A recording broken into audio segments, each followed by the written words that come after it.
রাঙ্গুনিয়ায় জন্মাষ্টমী উদযাপন উপলক্ষে শোভাযাত্রা ও আলোচনা সভার আয়োজন করা হয়।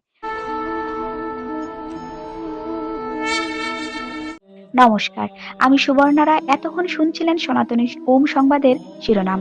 এখন বিস্তারিত। গত 16ই আগস্ট সকালে শ্রী শ্রী দুর্গা ও কৃষ্ণ মন্দির ফুলকুমাই দুর্গাপুর মন্দির প্রাঙ্গণে চট্টগ্রামের রাঙ্গুনিয়ায় শ্রী শ্রী ভগবান শ্রীকৃষ্ণের জন্মাষ্টমী উপলক্ষে শ্রী শ্রী জন্মাষ্টমী উদযাপন পরিষদ রাঙ্গুনিয়া উপজেলা শাখার উদ্যোগে শ্রীমদ্ ভাগবত গীতা পাঠ প্রতিযোগিতা, শোভাযাত্রা, ধর্মীয় আলোচনা সভা ও ধর্মীয় সাংস্কৃতিক অনুষ্ঠান অনুষ্ঠিত হয়েছে। অনুষ্ঠিত সভায় রাঙ্গুনিয়া উপজেলা শ্রী শ্রী জন্মাষ্টমী উদযাপন পরিষদের সভাপতি শ্রী অমলেন্দু ধরের সভাপতিত্বে প্রধান অতিথি হিসেবে ছিলেন শ্রী শ্রী জন্মাষ্টমী উদযাপন পরিষদ রাঙ্গুনিয়া উপজেলা শাখার প্রধান উপদেষ্টা শ্রী নির্মল কান্তি দাস। প্রধান বক্তা হিসেবে ছিলেন উপদেষ্টা বাবু শ্রী বিজয় কুমার সেন। উদ্বোধক হিসেবে ছিলেন শ্রীমৎ বিদেহানন্দ ব্রহ্মচারী মহারাজ।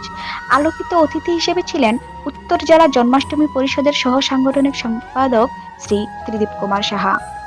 শ্রী শ্রী জন্মাষ্টমী উদযাপন পরিষদ রাঙ্গুনিয়া উপজেলা শাখার সাধারণ সম্পাদক শ্রী মানিক কান্তি দাসের সঞ্চালনায় উপস্থিত ছিলেন উপদেষ্টা অধ্যাপক পঙ্কজ দাস, উপদেষ্টা অলোক দাস, উপদেষ্টা শ্রী নির্মল চন্দ্র শীল, সহসভাপতি উৎপল নাথ, দীপক শীল, তরিত দাশগুপ্তা ও কাঞ্চন চৌধুরী।